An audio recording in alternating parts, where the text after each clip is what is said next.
doing the live dance, doing the live dance. And hello, everybody. We are HP and Jacob Holo. We write stuff, and Jacob has a new book out today. So first off, does the live dance help? Huh? Does the live dance help? It helps get the vibe right, but also my thingy streams to several different places, and they don't all start at the same time, and so I like to make sure everybody is in on this before I start the hijinks. So anyway, you threw off my groove, man. Okay, I'm gonna restart slightly. Okay, so hey everyone. If you heard the introduction, sorry, you're going to hear it again. But I am HP Holo. I write really weird fantasy and fun fantasy. He's Jacob. He writes sci-fi, and he has a new book coming out. And it's by Baen Books. So Baen is letting us stream to their channel. So thank you, Baen. You're amazing. And I guess why don't we get stuff kicked off? So Jacob, tell us what your latest book is and tell us a little bit about it. All right. So the book is called Freelancers of Neptune. It is the first in the Soul Blazers series, and it is it features a well, I guess the elevator pitch is Firefly meets Larry Niven's Ringworld. So it's a scrappy crew on a rundown ship having adventures in a solar system that has been in our solar system. I'm sorry, I'm so distracted. Jacob, Dazzle is like putting his paws through the door, like right behind me, and has been doing it this whole time. Oh, wow. Okay, yeah, I see him. I'm going to open the door so he doesn't distract us. Okay. So it takes place in a solar system that has been drastically changed by large-scale macro engineering feats. So Saturn no longer has any natural rings. Mercury is a gas giant. And as far as I know, I do not break the laws of physics when I do that. And Earth is a unit of measure. No one really knows what happened to the planet or if it ever actually existed. And our kind of crew of misfits, they have a lead on a treasure trove of lost technology. And they go after it. And some other people who are much, much better equipped than them are also going after it. Mm-hmm. And, so lots of craziness all the way around. Well, I mean, not your brand of crazy. Not my brand of craziness. That's like a whole other level of crazy.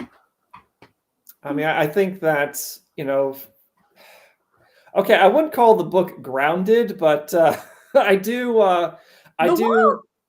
The wild thing about it is that when you described it to me, you said that it's hard science fiction.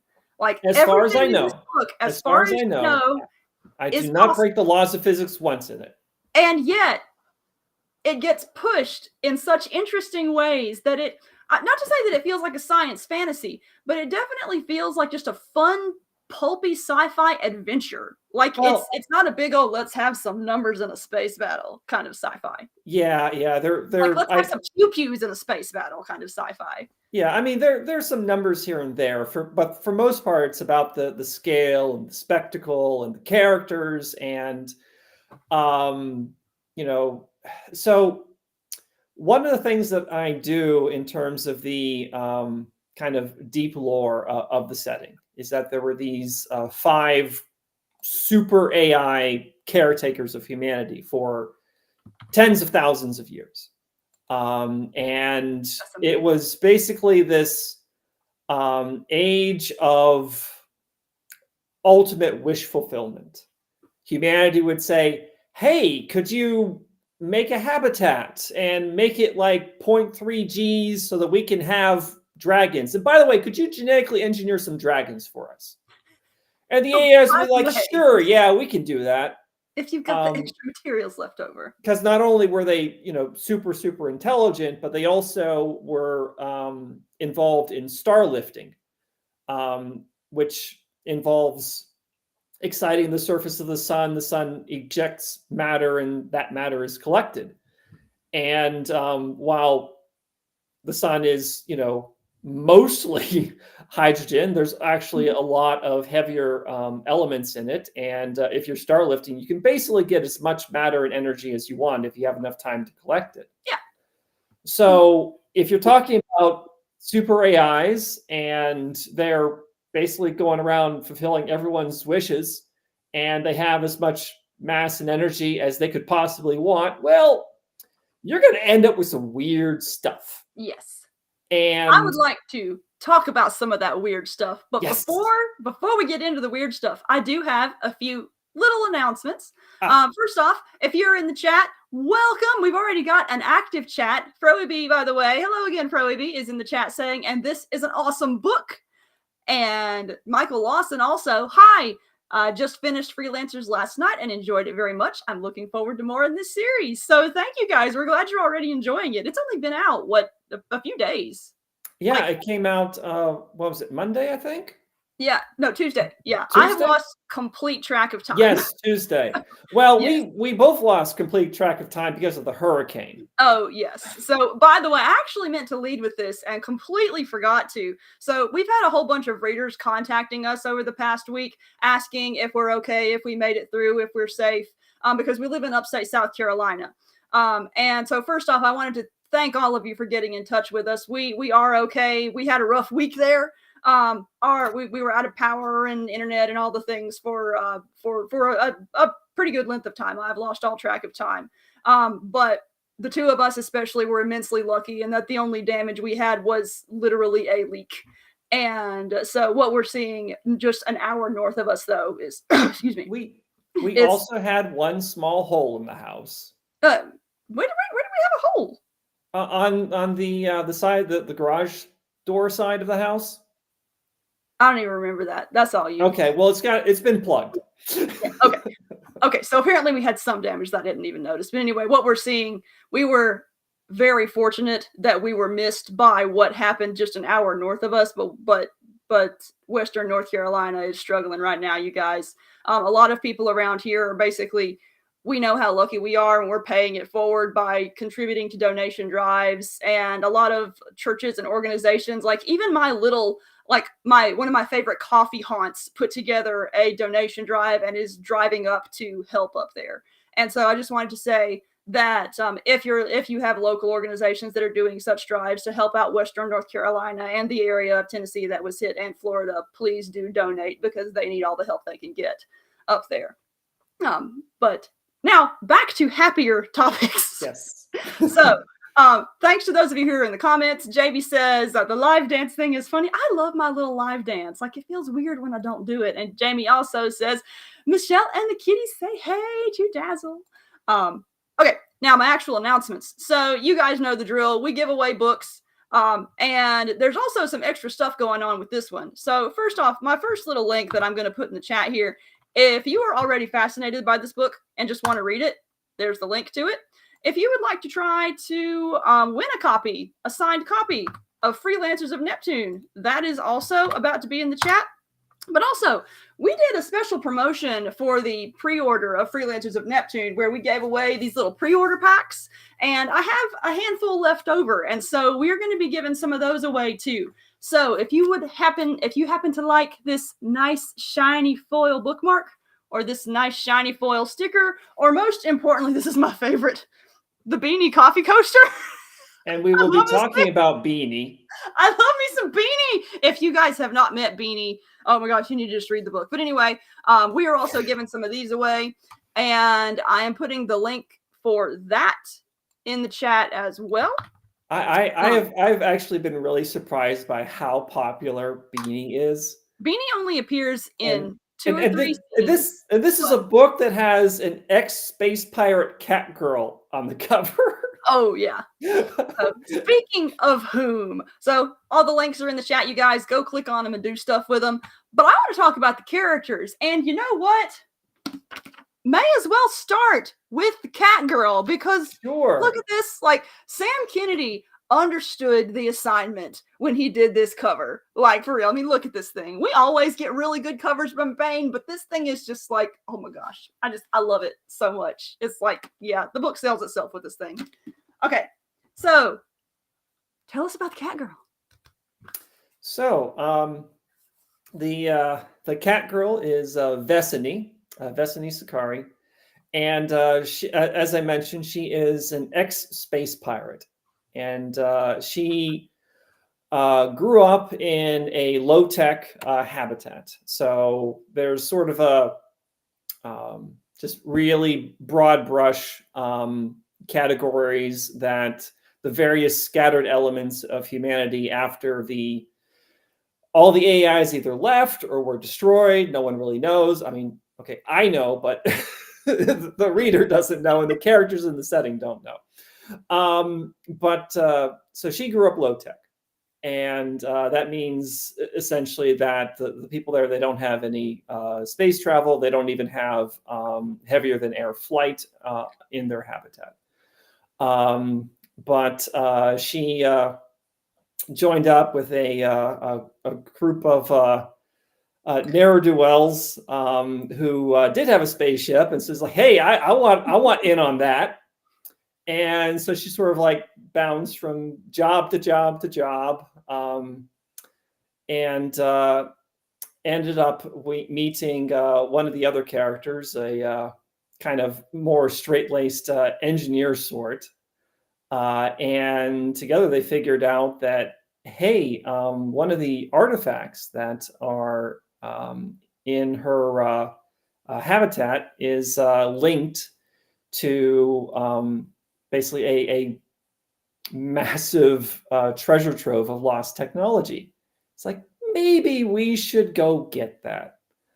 And then she makes the mistake of trying to steal her boss's spaceship.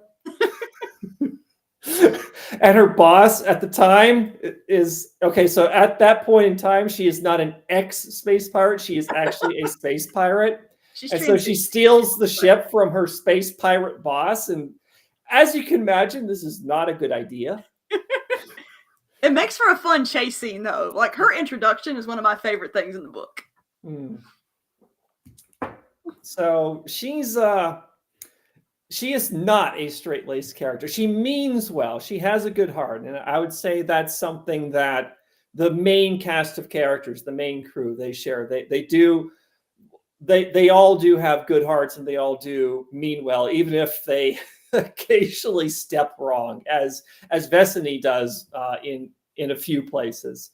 They put the fun in dysfunctional. Yes, they do. They were a very fun cast of characters to write and have sort of bounce off of each other. And I think that fun that I had writing them ends up on the page. I think so too. So Vesini is she is what's referred to as a deviant, or a divergent. Sorry, a divergent human being. So she has, somewhere in her ancestry, someone went to the super AIs and said that, hey, I would like cat ears and a cat tail, and maybe some really fast reflexes. And so the AIs were like, yeah, we can do that for you. Hence, there's a race of cat people. Okay, here's a question for you. If you could go to these gods and say, modify me, do a thing, what kind of modifications would you get? Oh, geez. But well, first I'd have, like, the physiological wear and tear that has accumulated over years. Please fix all of that. So let's just start there. Oh man. Yeah. So like fix my eyesight and.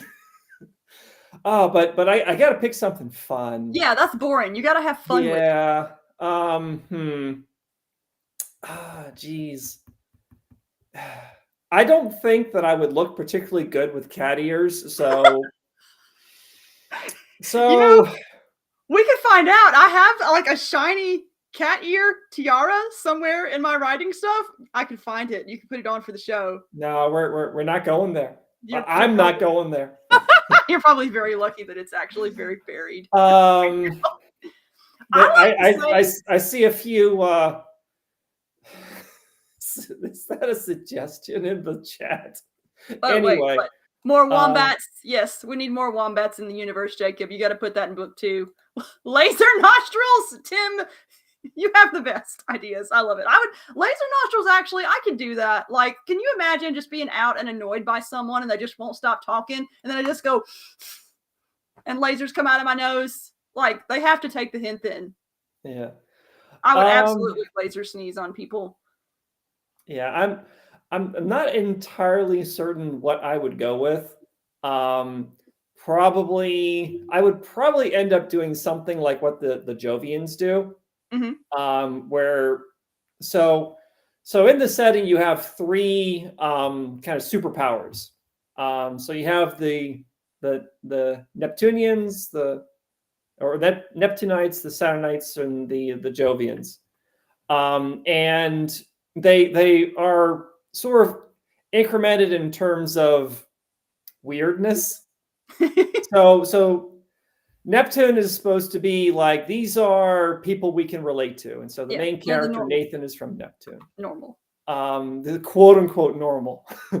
And then you have the Saturn is sort of this weird melting pot of like cyborgs and divergent human beings. And so you've got like basically like the equivalent of like space orcs and space elves and all sorts of stuff, like people with wings, the cat people.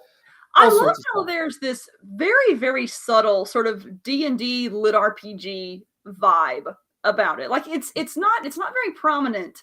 But then when you mentioned that Brugg, for example, was a space orc and that someone else on the pirate crew was effectively a space elf, like when I reread those scenes, I was like, I see it now. I like it. And this could make an excellent game setting. I mean, the world is so infinite that you could have a lot of fun in it. Yeah, so the way I actually think about Vesini is that she's her stat sheet, she's maxed her dex bonus. And so like someone like Joshua Cotton, he's maxed out his intelligence. Rufus is like, he's essentially the cleric, so wisdom. And so I guess our main character, Nathan, would be a more balanced build. Yes. And let's talk about Nathan, because he is, after all, the main character. Before we do that, though, we got some comments. Howard is in the comments and says, Beanie was a nice touch. I agree. Beanie is absolutely my favorite. In fact, you guys, check this out. I made beanie stuff. Well, I mean, obviously, but there are also beanie shirts. And if you would like some beanie swag, we have a shop, and you can just go to store.holowriting.com, and there's beanie stuff. I think I've got shirts and coffee mugs right now, but basically I have infinite print-on-demand apps, and I intend to use them. But you can't stop the beans. I can't stop the beans. But Gamora12 is over here and says, I just got paid this week and am doing some book shopping, added Freelancers to my cart along with Time Reavers. Oh, that's an old one. Classic Jacob. That's one of my favorites too. And then, Vesini Froeby says, does that make her a super pirate if she pirates a pirate?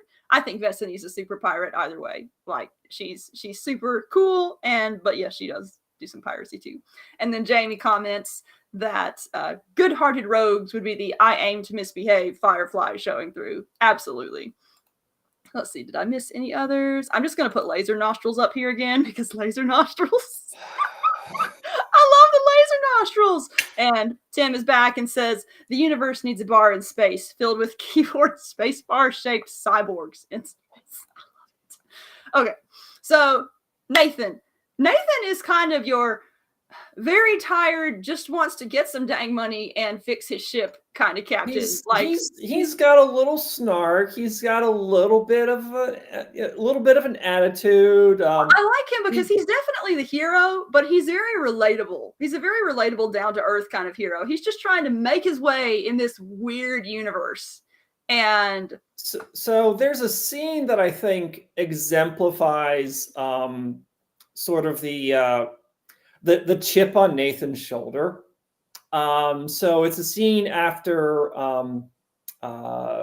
he and Vesini and his crew member Aiko have just defended their ship, the Neptune Belle, from space pirates, which is trouble that Vesini brought to their door. Of course. And so, they're kind of, they just had this all this intense stuff happening. There's sort of this, a moment to catch their breath and kind of take stock in what's happening. And so Destiny is just sort of very contemplative in this moment, and then is then talking to Nathan, and they're in the cargo hold of the ship, and the bay doors open, and Nathan says, "Well, first, I would like you to just take a few steps that way." And so she does, and then he just like hits the controls and starts raising the ramp. And it's like, wait a second, is that what about me? It's like you're trouble. We don't need trouble. We're done. we're done. It's like, can I at least have my stuff back? And he just closes the door. And then she just sort of sulks at the other side of the hatch and walks away. and of course, they, she ends up becoming part of the crew. But initially, Nathan's like, yeah, we don't need trouble like you. And they get it anyway. Yeah. They the other thing is that while they are good, and they do, the whole crew, they do mean well, and they each have skills. They are not always the best and the brightest that are in this setting, and they tend to end up neck deep in situations that really they're not well equipped to be in. That makes for the best kind of story, though. And so they're almost constantly getting into trouble that exceeds their ability to deal with it. Mm-hmm. The Neptune Belle, the ship, it has a gun. This gun has 9 rounds because Nathan told Aiko not to purchase anymore because they couldn't afford it. And then later it only has 6 rounds because they fire a few warning shots. And that's like all the offensive firepower that this ship has. Mm-hmm. And they're up against, a fleet of warships. Yeah. that is after the same thing. And the bad guys are definitely on a different scale than they are.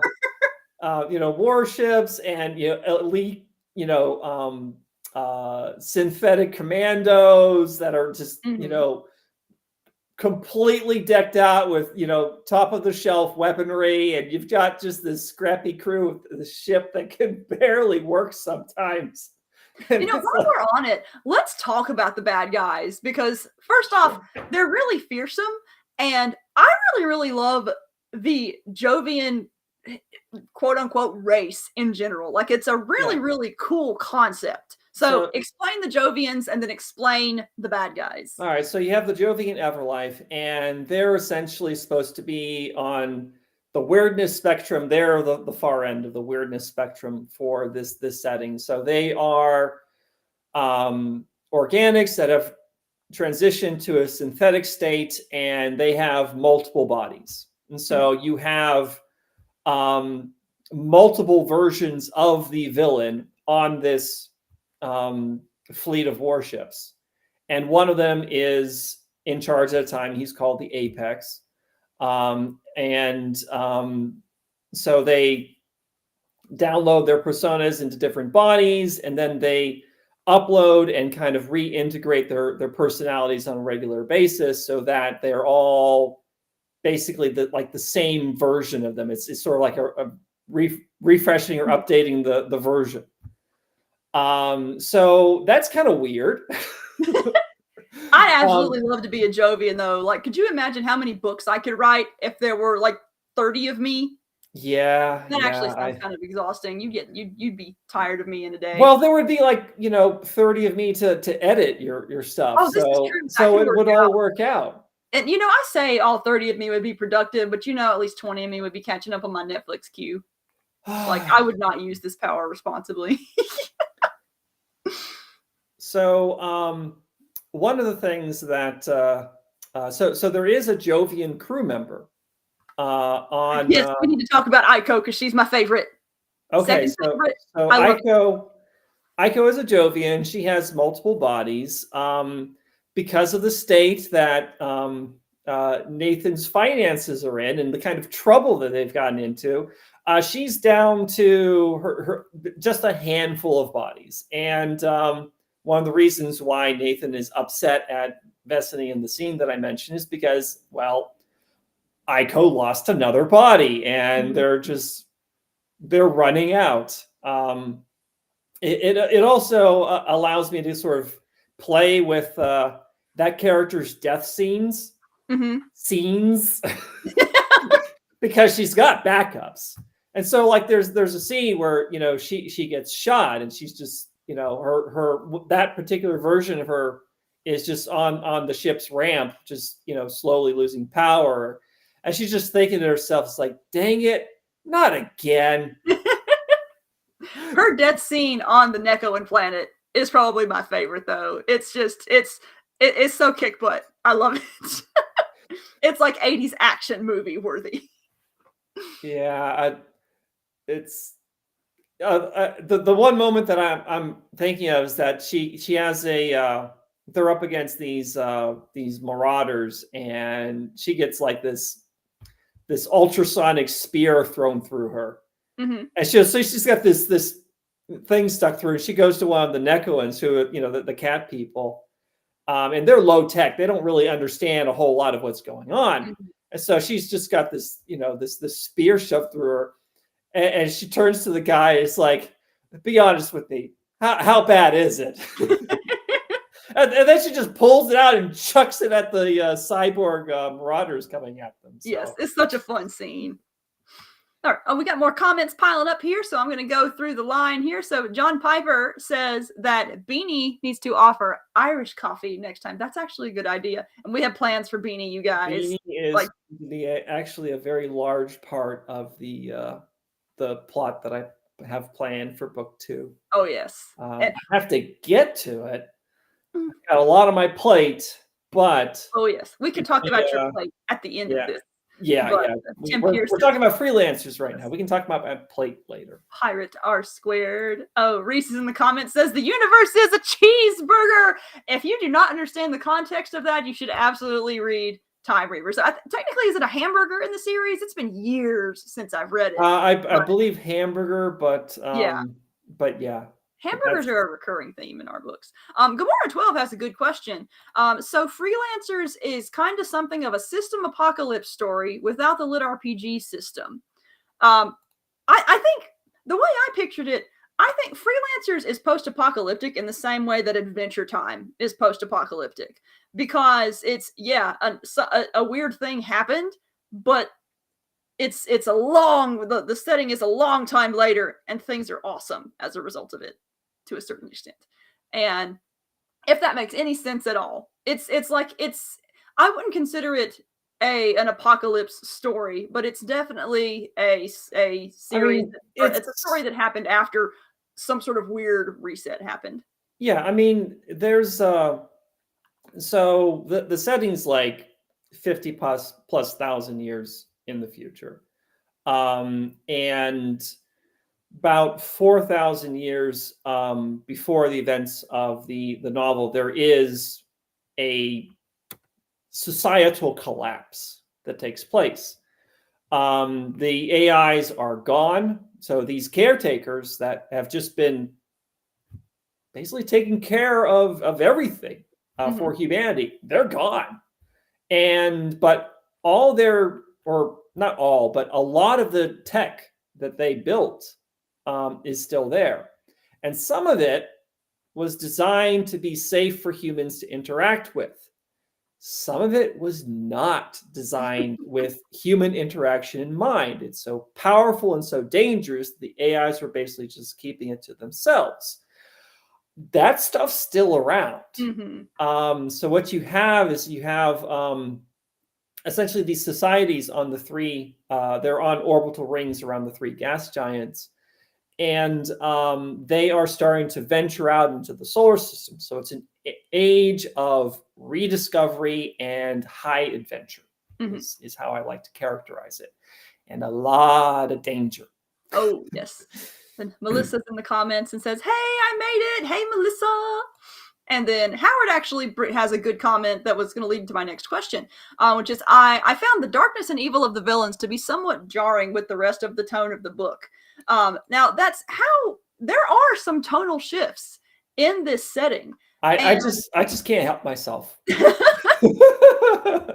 And so I want to know, like, there are some moments where it is primarily a fun high adventure, but you do have these moments where it leans into like almost light cosmic horror. It's kind of an oxymoron. Well, I mean, it's sort of the nature of the setting is that the AIs do have some things in common with sort of like the unknowable horror. Yeah, they're so powerful. Were so powerful, so intelligent, so vast. It sort of reaches a point where they're incomprehensible to a regular human being, and there are very scary, very dangerous corners of the solar system, and there are remnants of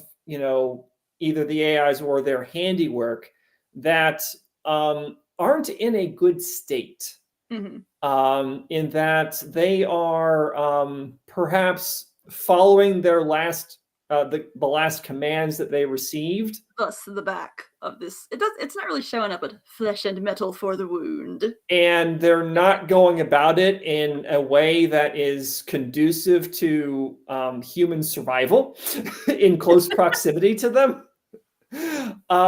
So yeah, you have these remnants of very powerful stuff, and they're broken, and they're very, very dangerous. Even in go ahead. But then you have Zorman Galat himself, who is he's such a ruthless bad guy. Like he's got nothing to do with the Pentathlon. He's just a butthole.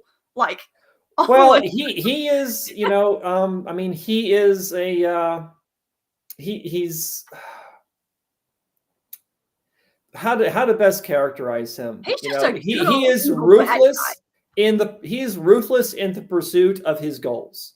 He has been given his orders, and there's very few things that can deter him from attempting to achieve his goals. And as long as he isn't hurting his own side, he's fine with doing whatever. And he does some pretty nasty things in the pursuit of his goals. Firefly influence by any chance? Because the one thing I recall from Firefly is that Firefly is generally a fun show, but it has its really dark episodes too. And I'm thinking, especially in terms of, there's one in particular where two characters are captured by this sort of crime boss character and then tortured, and it's a really harrowing episode. But was that some of Firefly's influence on the story as well, or was I'd say that it's just me being me in terms of an author, in that I like the light stuff and the funny stuff, and I like to have the characters bouncing off each other and having a laugh with the reader. And I also like the really dark stuff. And it's like, I'd say for the most part, I think the novel is quite fun. And I think the setting as a whole is quite fun, but there are some very dark corners and there are some very nasty characters. I like the dark parts because when they push through the dark parts, it feels like more of a victory. And yes, this is by design. We've got a question from Froeby, who asks, will there be more ship-to-ship battles in the future? So for this particular series, the ship-to-ship combat is not a focus. The ships are, for the most part, meant to, get them from point A to point B.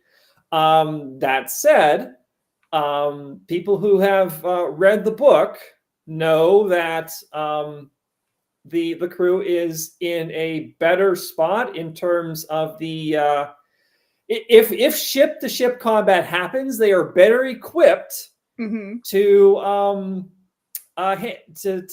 take care of business. Oh, Melissa's back and says, I am here for the Beanie plot. It occurs to me that we haven't actually talked about Beanie in detail. We should probably talk about Beanie. So Beanie is a sentient tree-like entity that has coffee beans and can brew. Basically grind the beans itself and brew coffee, and so you end up with bulbs of coffee that it then serves to people near it. This is not the only ability that Beanie has, and that is something that I am saving for book 2. The book 2 plans, you guys, they're so awesome. Yeah, it's I guess I'm just gonna drop a minor spoiler. Beanie will be joining the crew. See, I picture Beanie as kind of the Groot of the setting, like not necessarily in terms of the interactivity of the character, but Beanie definitely has this sort of, well, it's the amusing plant character. Well, and okay, so here's the thing that surprised me. Okay, now that I'm like looking back at it, hindsight's 2020. It's like, oh, okay, the sentient coffee plant. Well, of course that that would resonate with readers, but writing it, this did not occur to me at all. Beanie has no dialogue. Okay, Beanie appears in like 3 scenes. Beanie emotes by moving branches. Okay, and I've had some readers tell me they cried over Beanie. It's like, it takes skill as a writer to create a character that effective without even realizing you're writing it that effectively. I didn't realize it. Yes. Now, granted, the plan for where Beanie ends up, that was there. So that's not like, something new. It's like, oh, this is a popular character. I need to make Beanie part of the crew. That was actually part of the plan from a fairly early stage, though. How that happens is. I should probably write that book first before we start talking about that one. Yeah, we should be talking about this book. So another comment from Gamora12 says, I've heard that stories like this are called post-apocalypse, and that the apocalypse happened, but the world rebuilt. Yeah, I think that's a fair description of this series. And then referring to our earlier Firefly discussion, Brandon Gladwin, I probably just mispronounced your name. Please tell me how to pronounce it in the comments. Says, if that's the case, then you did an excellent job of encapsulating the feel of the Firefly universe. Horror juxtaposed with moments of comic relief and a crew with some clowns. I agree. John Piper says, I really liked how the history got so fuzzy. I love worlds that have this sort of no one knows what happened period in it. That's another of my favorite things So one thing that I want to talk about with these characters and some of what I put into them. So, and this is not so much a reaction to other stuff that I've written, but more a desire to explore the types of characters that I really enjoy writing. So in writing the Gordian Division series with David Weber, you get a number of the characters are to a certain degree larger than life. They're very good at what they do. They're very high up, if not at the absolute top of their fields. They're, they kick butt and take names. All right. And they're up against massive, existential threats. All right. This crew, they are not elite anythings. Well, okay. Maybe Vesiny is an elite troublemaker. Yes.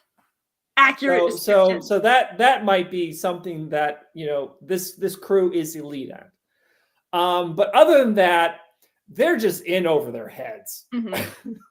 That they are messing with stuff that they really shouldn't be, and they got to figure out a way out of it. Oh, we got a few more comments coming up. Jamie says of Firefly, the Reavers in Firefly were horrific, and what the government did to River was pretty awful too. Dark and grim serves well to accentuate the light and funny, and vice versa. And I think that's very true of this novel too. Both the Firefly and pretty much, you know, the tone. Yeah, you know, that describes the tone pretty well. And yeah, I mean, it's one of the reasons why, you know, what the elevator pitch is, you know, Firefly meets Ringworld. Yeah, and then we've got Tim says secret mind control coffee pod subplot. A suggestion. Oh, by the way, Melissa actually says all caffeine lovers need a beanie in their lives. Please tell me it can make a mocha. Can beanie make flavored coffees? I don't think the book explores that. I'm sorry, I was distracted by something in chat. Ask me the question again. Can beanie make flavored coffees? Can it make a mocha? Can that be one of its upgrades? You know, this is actually an aspect of the lore I have not explored.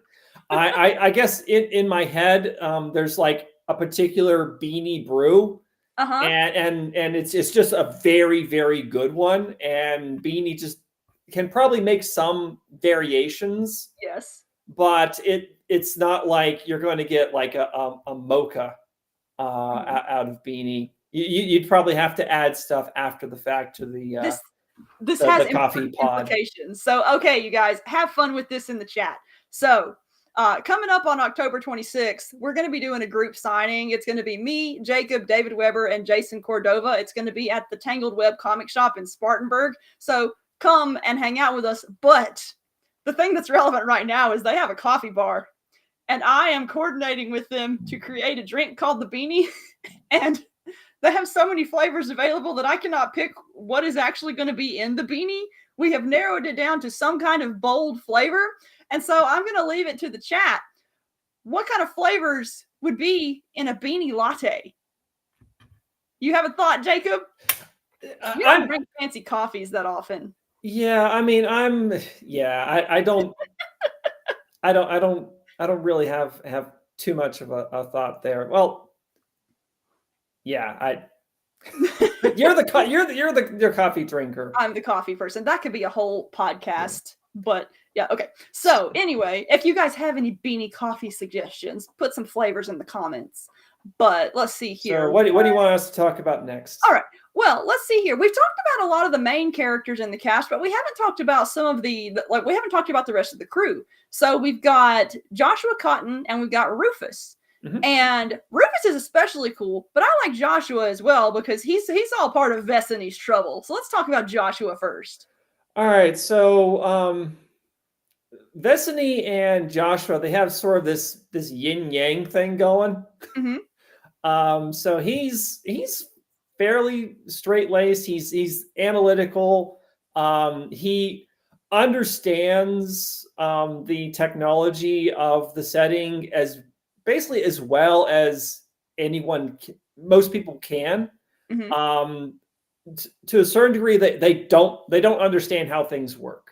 There are structures in the setting called dia factories that make stuff for them. And some of them still work and some are breaking down, and they make anything from clothing to starships. Not starships, spaceships, I should say. It's the setting isn't interstellar. It's all takes place within the solar system. And they have very vague understandings of how all this technology works. But in terms of the crew, he's the one who understands how the tech works the best. And so he can then kind of analyze, the technical side of some of the problems that they encounter. On the other side of that, you have Rufus. So Rufus is he is essentially a D&D cleric. He's a cyborg. He has some cranial implants. That's pretty much it for him. And these allow him to mentally connect with the old technology. So he is able to commune with this technology to a certain degree and ask it to do things. Some of the people in the setting liken this to prayer. He has a more grounded view of it. But he is able to kind of connect to the remnants, the leftovers of these super AIs and say, hey, could you please do this for us? We are in serious trouble here. So those two they're the sort of technical problem solvers of the team. And they approach it from two different directions.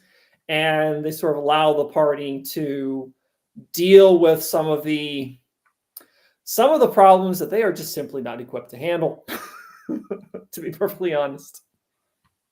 All right, let's see here. Up in the comments, we've got Brandon says, clearly you need to prepare the proper ritual sacrifice to the machine spirits to pacify them and get the technology to work right. So that's... some of the people in the setting kind of view it that way. There is a bit of, that the aspects of the technology and how the technology is interacted with have been ritualized, and that the AIs are viewed as deities by some people in the setting. So you do have, the Church of the Pentathlon that worships the 5 AIs, and you have stuff like that. But you also have people who's like, yeah, okay, they were really powerful and they were sort of godlike, but at the end of the day, they were just machines. Fantastically powerful ones, but just machines. And Einer has a good question. Says, sounds like something up my alley. Is there an audiobook available or planned? Not available yet, but there is one in the works. Yes. I have no idea what the release date is supposed to be, but I know it has been licensed. Yes, it has. So, and then let's see, do we have, in terms of the beanie coffee discussion, Tim says, coffee with ground up Beanie Baby stuffed animals for garnish. That would be hilarious, but I question how tasty it would be. Jason, hey Jason, he's going to be signing with us. You should all go buy his books. It says mocha. And then, I like this suggestion. Brandick says cinnamon because it's made from tree bark. That's a really good observation. I like that. I'm writing that one down. I like that. That's I just had a really good cinnamon-based coffee from that coffee shop too. We were trying out a whole bunch of different combinations last time I went over to try to figure out what we should do. So yeah, I think cinnamon is it. That is a really good suggestion. I did not think of that. Yes, I like that. All right, so we are drawing close to the top of the hour. So I wanted to say to everyone, thank you again for joining us. I'm going to put my little links in the chat again. So first one coming up is where to go read the book. Second coming up is if you pre-ordered it or have purchased it this week, go fill out this little form and I will send you your swag for the launch. And then also if you want to enter to win a signed copy, then that link is in the chat too. Oh, Froby says you must use the voice actors from the Edie Skye books. They do a really good job. I don't know if they who licensed Freelancers of Neptune. It wasn't Royal Guard, so I don't know who's going to be voicing this one. I'm not sure who the narrator is going to be. But yeah, the narrator's from my Edie Skye. But I think it's the same company that just released the Janus File. Yes. Book. Which also came out, which is a really good audiobook. I just finished listening to it And Tim Pierce is asking, does the e-arc count as purchase? Yeah, we'll count the e-arc. So feel free to go ahead and put your info in the in the swag thing, and we'll get your stuff to you. And thank you for buying the e-arc. No, you read it before everyone else. So all right. Well, Jacob, you have anything else you want to add about the book, or people in the comments? You have any more questions you want to ask? We've got about 10 little minutes left. And I mean, I think we've covered a lot of the stuff, that hopefully is of interest to readers. So they'll. Oh, here's my question. I said I was going to ask this one when we discussed it last night. So, if you could have this made in the style of any existing movie, what vibe, what movie would you go with? All right, so this is not my final answer, and I haven't come up with my final answer. But the answer that I gave you, and so I'm going to give now, is basically in the style of Flash Gordon. Yes.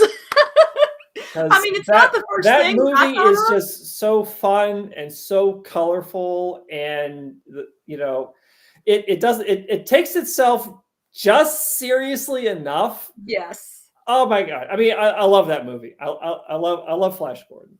It's just every time I watch it, it puts a smile on my face. The one that came to mind for me, like other than Firefly, like we've established if you like Firefly, you'll like this. My brain keeps going back to the style of a grittier Fifth Element. Like, okay, because there's there's just enough absurdity. And like I can't recall the Fifth Element actually. It's been so long since I've watched it. I can't actually remember if there are many dark elements. Like I just remember that it was fun. But yeah, Tim, you've got some of the best comments this time around. He says movie style Serenity, but with MST3K style commentary from the crew throughout the whole thing. Oh my gosh, yes. That would be spectacular. That's my new answer. I'm stealing that, Tim. That's great.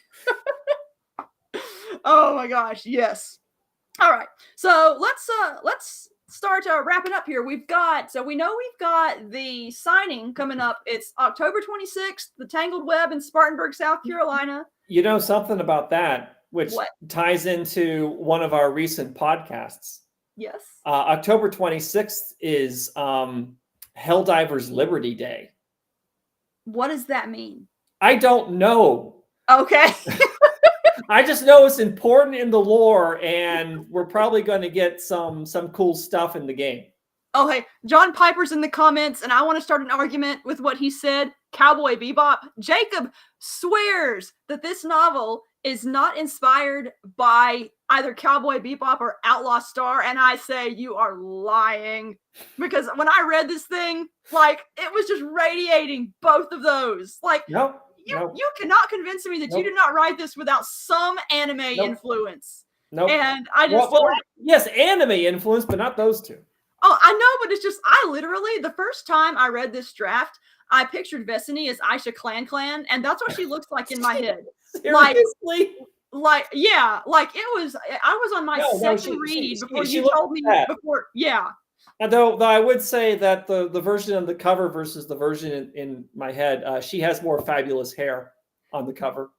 Well, she's also got bulkier armor in the book too, and I think I approve of Sam's liberties with her character design. Yeah, the scene that's based off of, she's actually more heavily armored than Nathan is in that particular scene. Yes. Oh, we have Einers in the comments again saying Ohm and Farscape, colorful and sexy. Yeah, see, there we go. That's a good description. Yeah. All right. But anyway, the signing on the 26th, Spartanburg, South Carolina. It's going to start at, I've actually forgotten what time it's going to start, but I think it's at 2 p.m. And the way it's going to be structured is for an hour, the four of us are going to be doing readings and a general panel. And then for 2 hours afterward, we're going to be doing signings. So there's a bit of there's a bit of wiggle time. If you can't make it to the first part, you can come and hang out in the second part. They do have limited seating. So I think they have 20 seats and the rest will be standing room only. So if you definitely want a seat, make sure you get there early. But yeah, so there's that. In terms of conventions, I think we're pretty much done for conventions this year, but we are tentatively going to be at MarsCon in January. And then where else are we going to be? Do you have any other signings coming up? There's SC Comic Con, but that's like way out in March or April. Yeah, I don't. Nothing's coming to mind. So yeah. All right. So I guess we're going to finish off with my usual thing. Tell everybody again who you are, where we can find your books, and then we will sign off. Do I have to do this? It's our podcast. You're the only person in this interview, Jacob. All right. Okay. All right. Sorry. So I can have Dazzle. It just feels weird doing it at this point, but so I am, in case someone has come in late and missed who you are. Okay. Hi, I am Jacob Holo. I write science fiction, and you can find my books wherever Baen Books are sold. Yes, and thank you again to Baen for letting us stream to all your channels. This has been a fun time. You guys have been a great audience, and we will see you whenever I do my next interview. So until then,